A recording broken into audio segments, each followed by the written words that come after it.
ಕರ್ನಾಟಕ ರಾಜ್ಯದಲ್ಲಿ ದೀರ್ಘಕಾಲ ಮುಖ್ಯಮಂತ್ರಿಯಾಗಿ ರೈತರಿಗೆ ಹಾಗೂ ಹಿಂದುಳಿದ ವರ್ಗದವರಿಗೆ ಬಡವರಿಗೆ ಭೂಮಿಯನ್ನು ದಾನ ಮಾಡಿದಂಥ ಮಹಾನ್ ನೇತಾರ ದೇವರಾಜ ಅರಸುರವರು. ದೇವರಾಜ ಅರಸು ಸಾಹೇಬ್ರವರ ಅಧಿಕಾರಾವಧಿಯಲ್ಲಿ ನಡೆದಂತಹ ಕ್ರಾಂತಿಕಾರಿ ಬದಲಾವಣೆಗಳನ್ನು ತರುವುದರ ಮೂಲಕ ಅವರು ಪ್ರಸ್ತುತ ಸನ್ನಿವೇಶದಲ್ಲೂ ಈ ರಾಜ್ಯದ ಜನರ ಮನದಲ್ಲಿ ನೆಲೆ ನಿಂತಿದ್ದಾರೆ.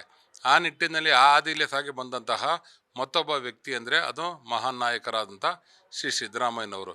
ಶ್ರೀ ಸಿದ್ದರಾಮಯ್ಯನವರ ಆಡಳಿತ ಅವಧಿ ಈಗ ರಾಜ್ಯದಲ್ಲೇ ಒಂದು ದಾಖಲೆ ನಿರ್ಮಾಣ ಮಾಡಿದೆ. ಅವರು ಸಹ ದೇವರಾಜ ಅರಸುರವರ ರೀತಿಯಲ್ಲಿ ನಾನು ಆಡಳಿತ ನಡೆಸಬೇಕು, ಅವರಂತೆ ನಾನು ಸಹ ಬಡವರಿಗೆ, ರಾಜ್ಯದ ಜನತೆಗೆ ಒಳ್ಳೆಯ ಅಭಿವೃದ್ಧಿ ಹಾಗೂ ಯೋಜನೆಗಳನ್ನ ತರಬೇಕನ್ನೋ ನಿಟ್ಟಿನಲ್ಲಿ ಪ್ರಾಮಾಣಿಕತೆಯಿಂದ ಸೇವೆ ಮಾಡ್ತಾ ಇದ್ದಾರೆ. ಅವರಿಗೆ ಬೆಂಬಲವಾಗಿ ಇವತ್ತು ಕರ್ನಾಟಕ ರಾಜ್ಯದಲ್ಲಿ ಈ ಒಂದು ಸರ್ಕಾರ ಹಾಗೂ ಸಂಘಟನೆಯಲ್ಲಿ ಅತ್ಯಂತ ಮುಂಚೂಣಿಯಲ್ಲಿ ಇರತಕ್ಕಂಥವ್ರು ಮಾನ್ಯ KPC ಅಧ್ಯಕ್ಷರು. ಅವರು ಸಹ ಈಗಾಗಲೇ ಅವರಿಗೆ ಅಭಿನಂದನೆಗಳನ್ನು ಸಲ್ಲಿಸಿ ಅವರ ಅವಧಿಯಲ್ಲಿ ಹೆಚ್ಚಿನ ಕಾರ್ಯ ಆಗಿದೆ ಅನ್ನತಕ್ಕಂಥ ಮಾತನ್ನು ಹೇಳಿದ್ದಾರೆ.